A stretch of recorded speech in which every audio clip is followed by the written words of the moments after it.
வாங்க. தாவேகா கழுத்தை பிடித்து சிபிஐ விஜய்க்கு கடைசி நேரத்தில் ராகுலின் ரைட் ஹேண்ட். கரூர் துயர சம்பவத்தில் 41 பேர் உயிரிழந்த வழக்கில் தமிழக வெற்றி கழகத்தின் பொதுச் செயலாளர் புசி ஆனந்த் உட்பட 4 பேர் டிசம்பர் 29ஆம் தேதியன்று டெல்லியில் உள்ள சிபிஐ அலுவலகத்தில் நேரில் ஆஜராகுமாறு சம்மன் அனுப்பப்பட்டுள்ளது.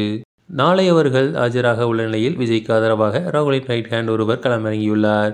ராகுலின் ரைட் ஹேண்ட் என்று அழைக்கப்படும் முன்னாள் எஸ்பிஜி அதிகாரி ஒருவர் தான் விஜய்க்கு அறிவுரை வழங்க உள்ளார். சிபிஐ விசாரணையில் என்ன பேச வேண்டும், என்ன ஆதாரங்களை கொடுக்க வேண்டும் என முக்கியமான ஆலோசனைகளை வழங்க உள்ளார். ஆளும் திமுக அரசுக்கு எதிரான ஆதாரங்களை விசாரணையில் சமர்ப்பிக்க தாவேகா திட்டமிட்டுள்ளதாக கூறப்படுகிறது. இதற்கான உதவிகளை அந்த ரைட் ஹேண்ட் செய்வார் என்று கூறப்படுகிறது. ராகுலுக்கு தெரிந்தேதான் விஜய்க்கு ஆதரவாக இவர் களமிறங்கியுள்ளதாகவும் கூறப்படுகிறது. சென்னையில் சிபிஐ ஆபீஸில் உள்ள போது உங்கள் கட்சியினரை டெல்லிக்கு அழைப்பது ஏன், இதில் ஏதோ தவறு இருக்கிறது என்று அந்த ரைட் ஹேண்ட் விஜயிடம் கூறியதாக தோன்றுகிறது. கரூர் சம்பவம் குறித்த விசாரணையை சமீப நாட்களில் தீவிரப்படுத்தப்பட்டுள்ளது. இதன் ஒரு பகுதியாக தமிழக வெற்றி கழகத்தின் முக்கிய நிர்வாகிகளிடம் சிபிஐ அதிகாரிகள் ஏற்கனவே விசாரணை நடத்தினர்.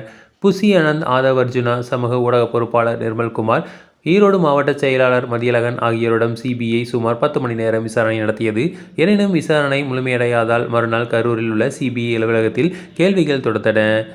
மேலும் டெல்லி இந்த விவகாரத்தை தீவிரமாக கையாள்வது விஜய் தரப்பை அதிர்ச்சிக்கு உள்ளாகியுள்ளது. முக்கியமாக தாவேகா தலைவர்கள் டெல்லிக்கு வரச் சொன்னது விஜயை கடுமையாக அதிர்ச்சிக்கு தள்ளியுள்ளது. டெல்லி இதில் இவ்வளவு கடுமையை காட்டும் என்று அவர் நினைக்கவே இல்லை. கரூர் வழக்கில் சிபிஐ விசாரணை தீவிரமடைந்து வருகிறது. தாவேகா தரப்பு எதிர்பார்த்ததை விட இதில் சிபிஐ கடுமை காட்டி வருகிறது. சிபிஐ அதிகாரிகள் வழக்கில் கடுமையான போக்கை கடைபிடித்து வருகின்றனர்.